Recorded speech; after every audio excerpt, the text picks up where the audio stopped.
Законът на привличането е универсален принцип, който гласи, че всичко, върху което насочвате вниманието и мислите си, започва да се проявява в живота ви. Това не е просто идея, а мощен инструмент, с който можете да изградите живота, за който мечтаете. Може би ви се е случвало като деца да си пожелаете нещо с цялото си сърце, любима играчка, специален подарък и изведнъж, без да сте го споменавали на никого, това желание се е превръщало в реалност. Това не е магия. Това е силата на вашето подсъзнание. Нашите мисли са като магнити. Ако мислите позитивно, вие привличате позитивни събития, хора и възможности. Ако обаче оставите ума си да се ангажира с негативност, същото ще се случи и в живота ви. Нашите мисли са причината за всичко, което преживяваме. Вашето подсъзнание работи като програма, която изпълнява командите, които му подавате, съзнателно или несъзнателно. Ако не вземете контрол над него, то ще се запълни с хаос, страхове, съмнения и стари вярвания, които не ви служат.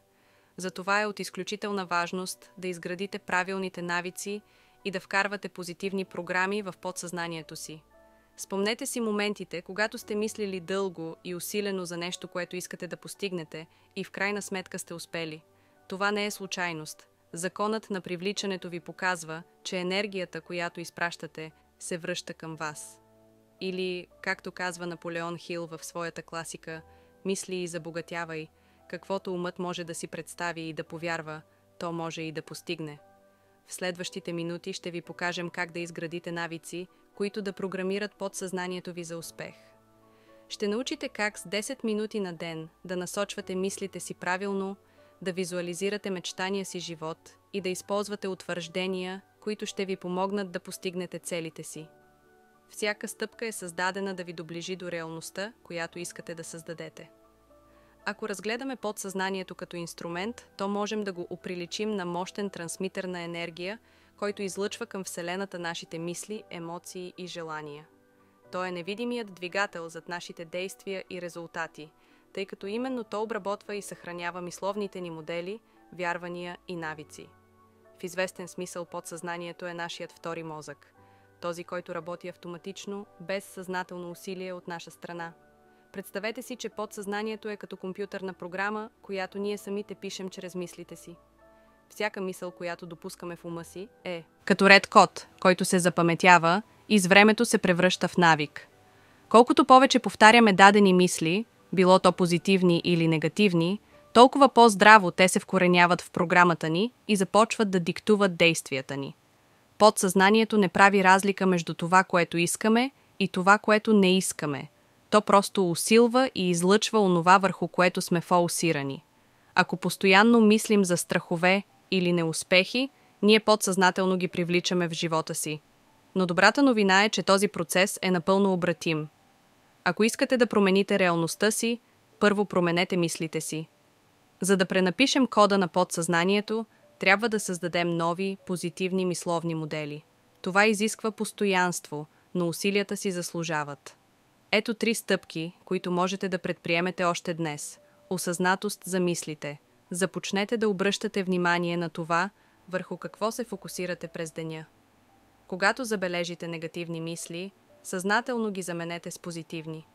Опитайте се да осъзнаете, че това е негативна мисъл, от която ние нямаме полза, тя само ни вреди. Игнорирайте я напълно, сякаш е онзи досаден колега, който винаги ви напряга в работата. Утвърждения. Повтаряйте на глас или на ум фрази, които ви зареждат с увереност. Например, аз привличам успех и изобилие. Всяка вечер преди да заспите, си представяйте с детайли как бихте искали да изглежда животът ви. Дори да са само 3 минути визуализация, това ще изпрати мощен сигнал към подсъзнанието ви. Подсъзнанието е нашият най-голям съюзник в постигането на целите ни. Когато насочим мислите си в правилната посока, тази, която е в синхрон с нашите мечти и желания, ние започваме да привличаме точно това, което искаме. Съдбата ни се определя от навиците, които създаваме, а навиците започват от мисълта. Помнете, че силата за промяна е във вас.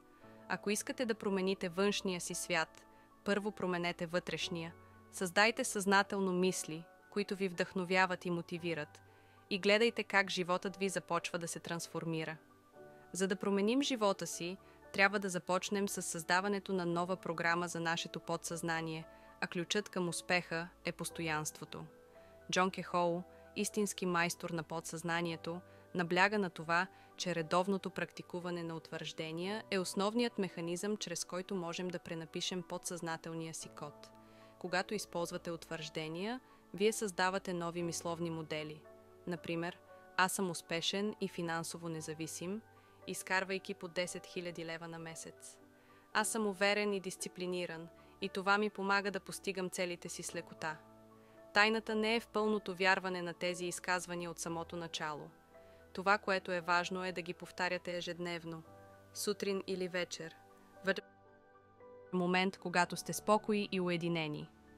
Джон Кехоу препоръчва да отделяте само 5 минути на ден за всяко утвърждение. Постоянството е ключово, тъй като според него подсъзнанието се нуждае от 60 до 90 дни, за да приеме и инсталира новите мисловни програми. Подсъзнанието функционира като вибрационен инструмент. Когато непрекъснато излъчвате конкретна мисъл чрез утвърждения, вие започвате да привличате съответстваща енергия от Вселената. Това означава, че ще се сблъскате с хора, ситуации и възможности, които съответстват на новата енергия, която излъчвате. Това е принципът на закона за привличането. Вашите мисли и емоции се трансформират в вибрации, които привличат хора и обстоятелства, нужни за постигането на вашите цели. Изберете подходящи утвърждения. Формулирайте утвърждения, които отразяват вашите цели и желания. Например, аз съм здрав, щастлив и пълен с енергия. Моите действия ме водят към успех и изобилие. Бъдете последователни, отделяйте поне 5-10 минути дневно за вашата практика. Утвържденията могат да се използват сутрин след събуждане или преди лягане. Записвайте напредъка си, водете дневник, в който отбелязвате как се чувствате и какви промени забелязвате в живота си. Това ще ви помогне да останете мотивирани. Промяната на подсъзнанието е като изработването на нов навик, изисква време и търпение. Старите вярвания и програми са вкоренени дълбоко, но чрез редовни усилия можете да ги замените с нови. Вашите мисли създават вашата реалност. Вие сте архитектът на своя живот. Не очаквайте незабавни резултати. Трансформацията е процес. Важно е да останете мотивирани и да продължите дори в дните, когато се чувствате скептични. Помнете, че утвържденията не са просто думи, те са инструменти, които формират нова вибрация и ви водят към желания живот. С постоянство и вяра можете да постигнете всичко, което искате. Благодаря, че бяхте с мен до края.